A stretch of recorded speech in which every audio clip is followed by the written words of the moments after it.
नमस्कार, मैं हूं महक विश्नोई और आप देख रहे हैं आर्य न्यूज। रुक करते हैं मध्य प्रदेश और छत्तीसगढ़ की कुछ खास और बड़ी खबरों की ओर। आपको बता दें कि खबर मध्य प्रदेश के बैतूल से है, जहां एबीवीपी कार्यकर्ताओं ने नीट परीक्षा मामले में सोशल मीडिया पर पूर्व मुख्यमंत्री दिग्विजय सिंह और कांग्रेस अध्यक्ष जीतू पटवारी द्वारा अलग अलग दिए जा रहे बयानों के विरोध में प्रदर्शन किया।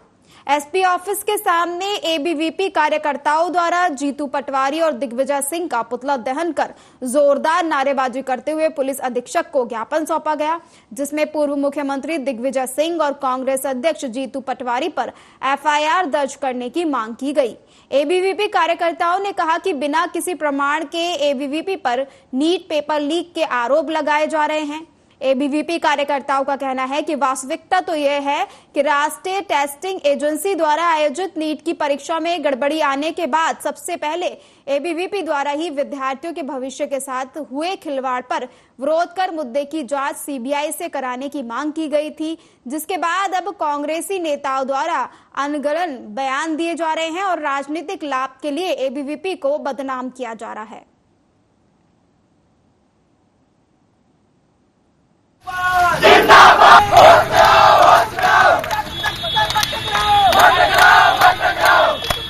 घटना हमारे सामने आ रही है तो विद्यार्थी परिषद सबसे पहले उसके खिलाफ आवाज उठाता है। वो छात्र के साथ हुए अन्याय के खिलाफ आवाज उठाते हुए न्याय की मांग करता है। विद्यार्थी परिषद एकमात्र ऐसा संगठन था उस समय सर्वप्रथम हमने सीबीआई जांच की मांग करी थी, लेकिन उसके विपरीत कांग्रेस के दो नेता दिग्विजय सिंह एवं जीतू पटवारी के द्वारा विद्यार्थी परिषद पे आरोप लगाया।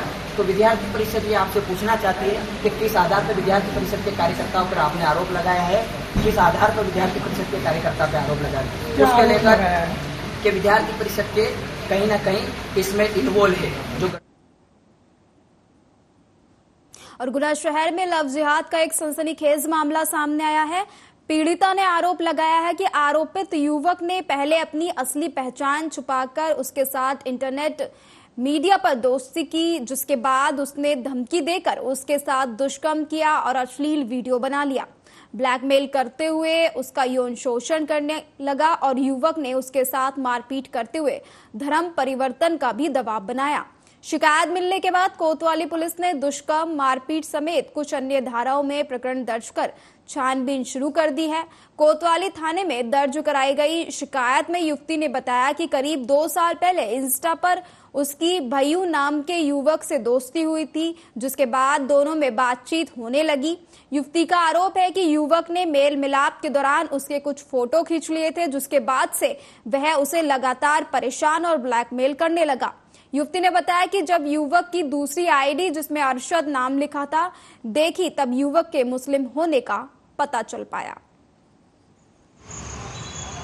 युवती वाला ये मामला था कि एक अरशद खान नाम का लड़का था जो जीन घर में रहता है। उसने एक फर्जी आईडी बनाई थी भैयू के नाम से, जिससे फेक आईडी थी, जिससे इनका मेल जुलाव हुआ और उसने कुछ इसके असली वीडियो फोटो बना रखे थे, तो जिससे लगातार इसको ब्लैकमेल कर रहा था और इसके साथ बहुत ज्यादती कर रहा था, गलत काम भी कर रहा था। तो इसमें किसी हिंदू जागरण मंच के संपर्क में आई तो इसकी एफआईआर भी कराई है हम लोगों ने।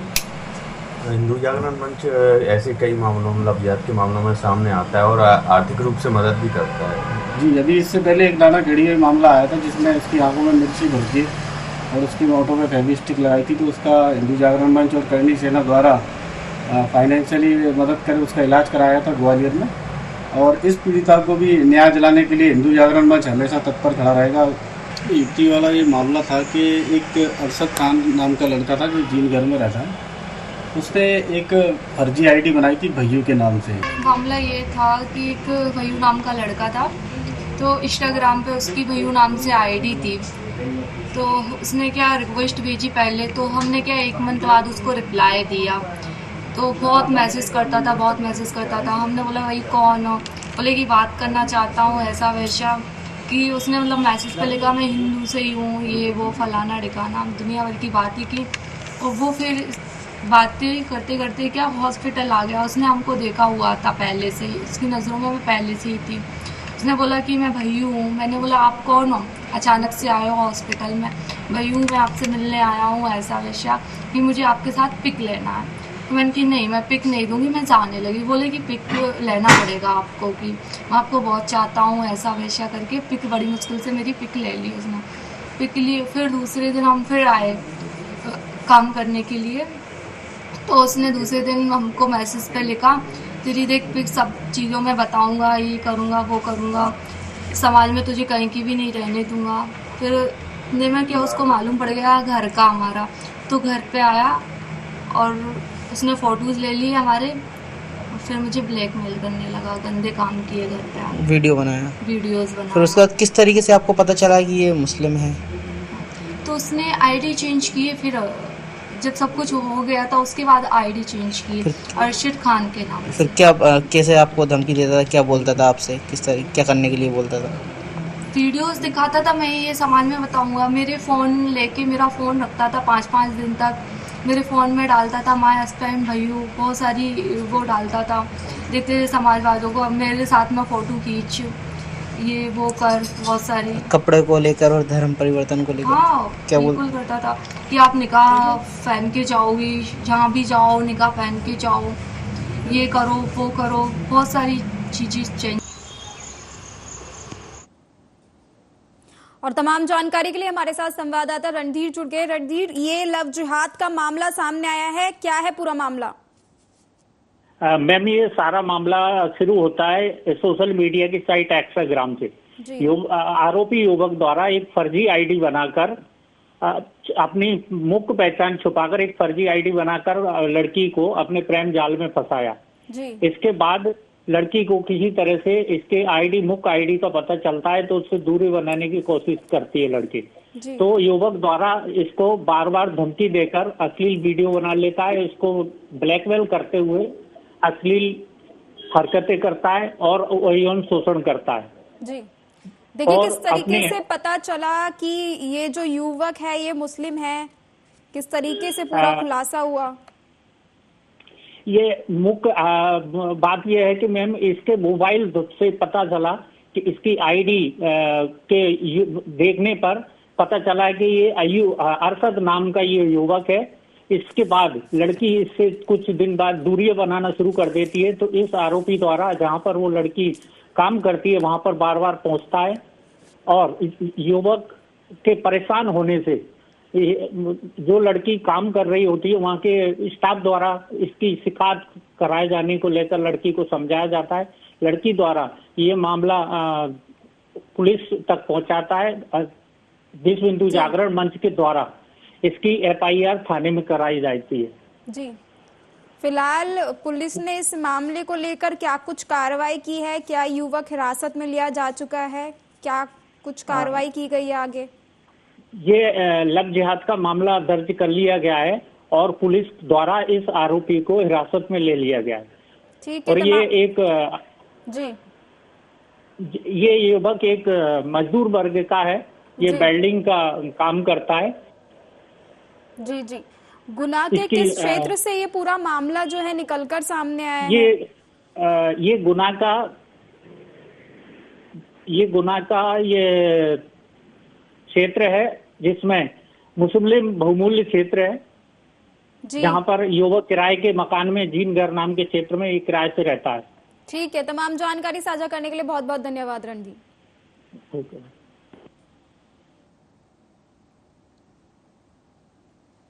और उमरिया के मुख्य चिकित्सा और स्वास्थ्य अधिकारी डॉक्टर RK मेहरा का एक सोशल मीडिया पर वीडियो वायरल हो रहा है, जिसमें ट्रैफिक नियमों का उल्लंघन करते हुए बिना हेलमेट के वाहन चलाते हुए दिख रहे हैं। वायरल वीडियो देखकर अंदाजा लगाया जा सकता है कि किस तरह एक जिम्मेदार पूरे जिले की स्वास्थ्य व्यवस्था की बागडोर संभालने वाले शराब के नशे में खुद नहीं संभल पा रहे हैं।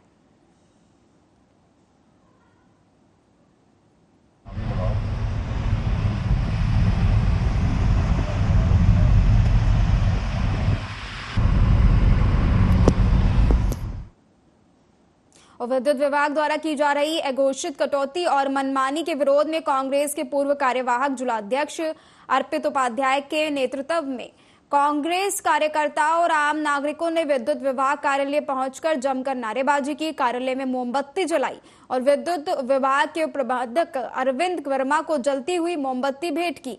अर्पित उपाध्याय ने आरोप लगाया है कि विद्युत विभाग द्वारा मेंटेनेंस का सिर्फ दिखावा किया गया है। मेंटेनेंस के नाम पर घंटों लाइट काटी गई और मेंटेनेंस की राशि का दुरुपयोग किया गया, क्योंकि जरा सी हवा चलने पर या जरा सी बूंदाबांदी होने पर घंटों और रात रात भर लाइट जा रही है और विद्युत विभाग लाइट जाने का सटीक कारण नहीं बता पा रहा। किसानों को भी सही समय पर लाइट नहीं मिल पा रही है। ये मेंटेनेंस जो होता है, मेंटेनेंस जो विजुअल हम लोगों को जो खराबी दिखती है, हम मेंटेनेंस उस चीज के करते हैं। बिजली लाइन में कई सारे उपकरण लगे होते हैं, हर पोल पे 3 इंसुलेटर लगे रहते हैं जो सही स्थिति में होते हैं। बिजली चमकती है, आगे तूफान आता है, उसमें जब वो खराब होती है तो उसके कारण भी कई बार लाइन फाल्ट होती है, जो कि मेंटेनेंस के दौरान में खराब नहीं रहती है, वो फाल्ट के दौरान खराब होते हैं। बिजली चमकने पर जो हमारी आकाशीय बिजली गिरती है उससे बहुत सारे उपकरण खराब हो जाते हैं, उसके कारण लाइन फाल्ट होती है। इसका मतलब ये तो नहीं कि उसका मेंटेनेंस नहीं हुआ है, मेंटेनेंस हम करते हैं, जो चीज खराब होती है उसका मेंटेनेंस किया जाता है, लेकिन जो फाल्ट के दौरान जो चीज खराब हो गई है वो तो उसके बिजली बंद हो। देखिए, बिजली बंद होना पिछले सीजन से अगर कंपैरिजन करेंगे तो आपको कुछ ज्यादा नहीं मिलेगा। बारिश का जो शुरुआती दौर होता है उसमें बिजली की समस्याएं ज्यादा रहती हैं, क्योंकि बहुत सारे ऐसे लूज पॉइंट रहते हैं जो हम लोगों को आंखों से दिखाई नहीं देते हैं। तो पहली दूसरी जो मतलब शुरुआत की जो बारिश होती है उसमें वो फाल्ट बनाते हैं। लगातार कई दिन से विदिशा शहर की जनता रात रात भर बिजली कटौती से जूझ रही है। जरा सी हवा चलती है तो लाइट चली जाती है, बूंदाबांदी होती है तो लाइट चली जाती है। मेंटेनेंस के नाम पे 2-2 घंटे, 3-3, 4-4 घंटे लाइट काटी गई।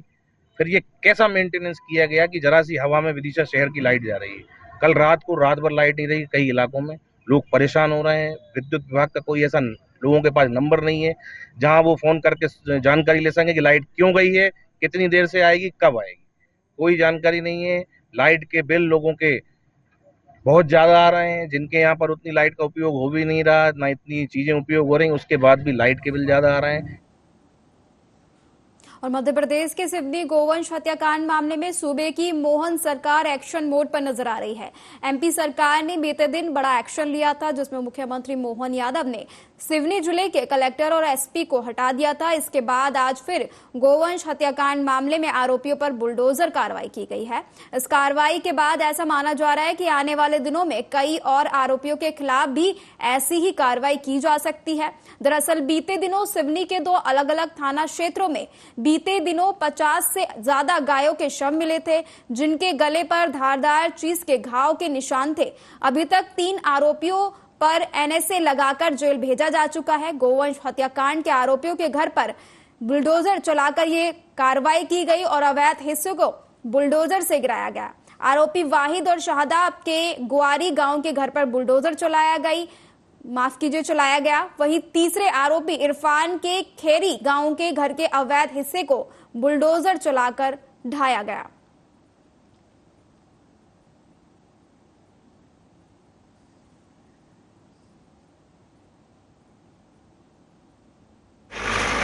ग्वारी में 3 स्थान पर ढाए गए हैं और खैरी में 1 जगह। ग्वारी में किसके? वाहिद के 2 थे जी, और सादाब का हिस्सा जो अपने संयुक्त परिवार में रहता था जी, उसका हिस्सा। और ये खैरी में इरफान का जी। आगे कोई ऐसे कोई घटनाक्रम तो नहीं आया जिससे प्रशासन को नहीं जद्दोजहद करना पड़ा? नहीं, आज की कोई कार्रवाई शांतिपूर्ण रही पूरा, कहीं कोई दिक्कत नहीं है। सर, और भी कोई आरोपी चिन्हित किए गए हैं? अभी कार्रवाई पुलिस की चल रही है। जैसे जैसे आरोपी चिन्हित होते जाएंगे वरिष्ठ अधिकारियों द्वारा निर्देश पर फिर आगे कार्रवाई करती जाएगी।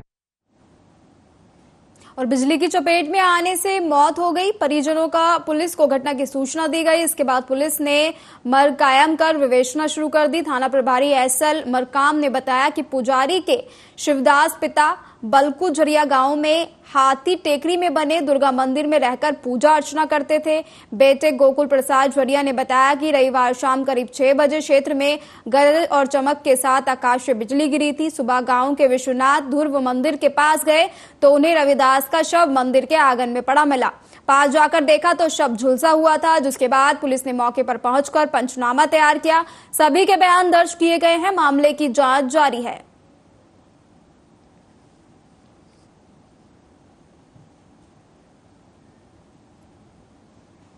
और एमपी के शिवपुरी जिले की खनियाधान तहसील के बामकोर कला थाना अंतर्गत पिछोर चंदेरी रोड पर तालाब किनारे स्थित एक सब्जी की दुकान से बीती शाम बाइक पर सवार युवक पैसों से भरा गल्ला लूटकर फरार हो गया।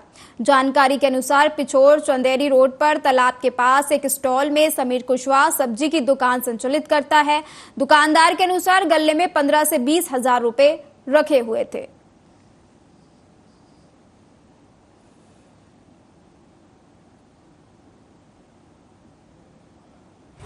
मेरा दुकान बंद करने का समय हो गया था, तो मैं अपनी दुकान में कुछ सामान रखने के भीतर गया। तब तक ये गाड़ी वाला आया और दुकान के पास थोड़ी दूर गाड़ी को पार्क करके फिर टहल के और सीधा पेड़ उठा गए और वहाँ यहाँ से मुझे गाड़ी के भंडाने की आवाज़ आई। जब मैंने ऐसे की तरफ घुमाया तो फिर मैंने देखा उसे, तो ध्यान से देखा, फिर मैंने नीचे देखा तो पेटी गायब। कितने रुपए थे पेटी में? पेटी में लगभग 15 से 20 हजार के लगभग पैसे थे और वो लेके भाग गया है। अभी कौन सी बाइक थी? बाइक थी डीलक्स और 2 लड़के थे 21 से 18 के बीच के। और एमपी के शिवपुरी जिले के दिनारा थाना क्षेत्र अंतर्गत टांड गांव के मजरा वावरी में हुई लाखों की चोरी की खुलासा करते हुए दिनारा पुलिस ने नकदी, जेवरात और बाइक सहित चोर को गिरफ्तार कर लिया। जानकारी के अनुसार 26 मई की रात टांड गांव के मजरा वावरी के रहने वाले जयकृष्ण लोधी के घर से अज्ञात चोर 2,90,000 रुपए की नकदी के साथ सोने चांदी के जेवरात चुरा कर गए थे। दिनारा पुलिस ने घटना को गंभीरता से लेते हुए चोरी करने वाले आरोपी छोटू लोधू को गिरफ्तार कर लिया। जानकारी के मुताबिक पकड़ा गया आरोपी 19 साल का चोर रामप्रकाश उर्फ छोटू चोरी की वारदात को अंजाम अपनी प्रेमिका के खर्चे उठाने के लिए क्या करता था। वह चोरी के पैसों से अपनी प्रेमिका को बाइक पर घुमाना चाहता था और उसने चोरी के पैसों से अपनी प्रेमिका के लिए बाइक खरीदी थी। यही वजह रही कि चोरी के बाद एकाएक छोटू लोधी के रहन सहन में बदलाव आया। इस बदलाव की भनक दिनारा पुलिस को लग चुकी थी, जिसके आधार पर पुलिस ने चोर को गिरफ्तार कर लिया।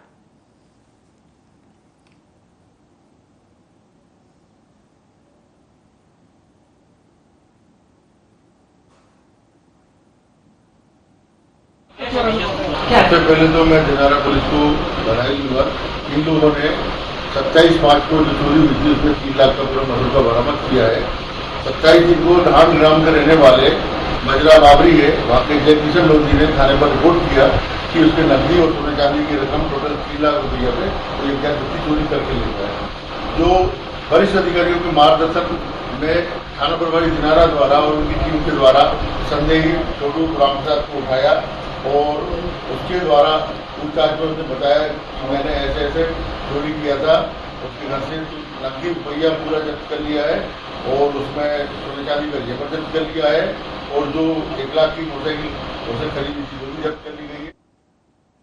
और मध्य प्रदेश के दतिया में बेखौफ हो चुके बदमाशों ने पुरानी रंजिश के चलते एक युवक को उस समय गोली मार दी जब वह ट्रैक्टर से अपने खेत पर जा रहा था। दरअसल अघोरा का रहने वाला यशपाल सिंह उर्फ राजा अपने पिता अनूप सिंह बुंदेला के साथ खेत पर गया था। बाद में खेत पर अपने पिता को छोड़कर यशपाल ट्रैक्टर लेने चला गया। वहां से खेत पर जाते समय गांव के ही उससे रंजिश रखने वाले शिवाजी, राजदीप, रविंदर, अंशुल, राजा परमार आदि ने उसका रास्ता रोक लिया और उसके साथ मारपीट शुरू कर दी।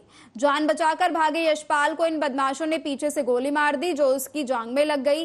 घटना आनंदपुर डेरा शंकर जी के मंदिर के पास की है। घटना की जानकारी मिलते ही युवक के पिता और अन्य ग्रामीण सिविल लाइन टीआई फोर्स के साथ मौके पर पहुंचे और युवक को दतिया जिला अस्पताल इलाज के लिए भर्ती कराया। सिविल लाइन पुलिस ने इस मामले में हत्या की कोशिश का मामला दर्ज किया है।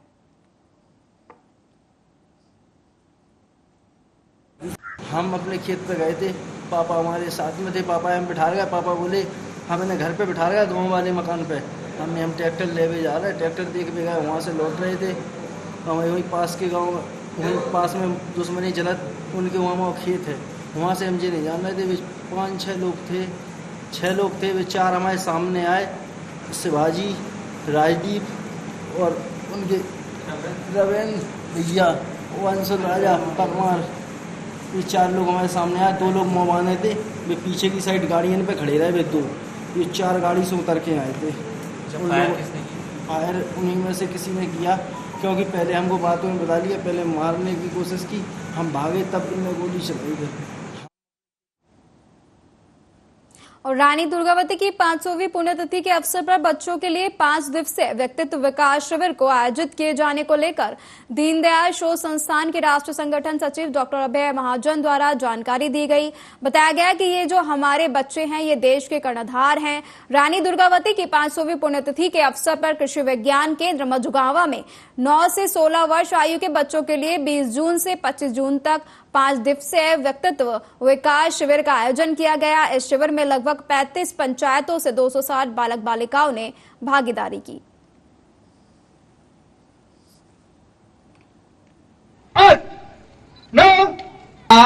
रानी दुर्गावती से देश की महान राष्ट्रभक्त महिला थी।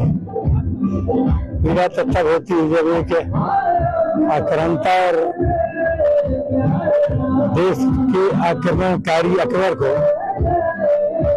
महान कह दिया गया। रानी दुर्गावती देश की अस्मिता, देश के सम्मान और स्वाभिमान के लड़ती लड़ती बलिदान हो गई। उनको राष्ट्र सर्वोपरि कहना चाहिए था, वो मान नहीं सकी। इतिहास की भूल है सबसे बड़ी। उसी के साथ रानी दुर्गावती जी के 500वीं जयंती का वर्ष है। इसको थोड़ा अभिनव प्रयोग करते हैं। नाना जी कहते थे ये जो बच्चे हैं आज के हमारे समाज में, वो भावी हमारे देश के कर्णधार हैं। तो 1930 तारीख से आज तक 5 दिन का व्यक्तित्व विकास शिविर लगभग आधे बालक है, आधे बालिकाएं हैं।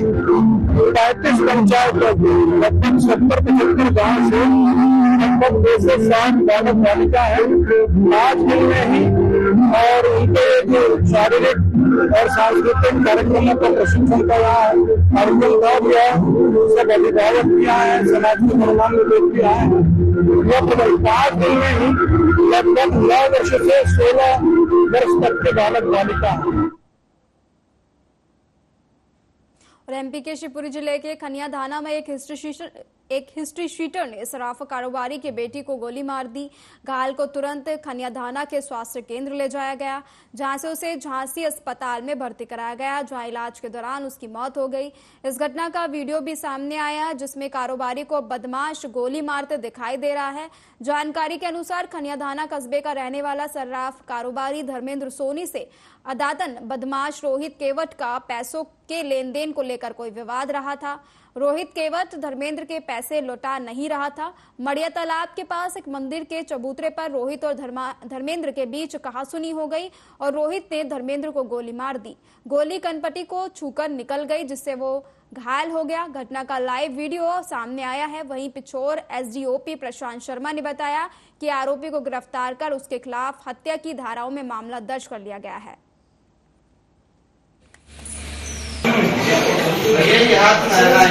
ये खनियाधाना थाना क्षेत्र का मामला है, जिसमें खनियाधाना के निवासी धर्मेंद्र पुत्र गुलाबचंद सोनी, जिनकी उम्र लगभग 35 वर्ष रही होगी, उनको खनियाधाना के ही रोहित केवट ने कल गोली मार दी थी। इनमें आपस में पुराना विवाद चल रहा था।